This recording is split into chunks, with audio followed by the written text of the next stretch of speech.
ఒకసారి ఒక చిన్నపిల్లోడు వాళ్ళ నాన్న దగ్గరికి వెళ్ళి ఇలా అడిగాడంట, డాడీ దేవుడు ఎంత పెద్దవాడు అని అడిగాడంట. మీరైతే ఏం చెప్తారు?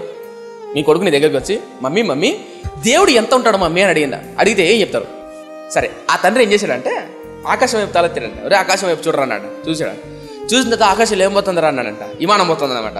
చూసా అంటే విమానం ఎంత ఉందరా సైజ్ అన్నాడంట. ఎంత ఉందని అన్నాడంట. ఒక మరుసటి రోజు ఆ పిల్లోని తీసుకొని ఎయిర్పోర్ట్ పిలిచికెళ్ళాడంట.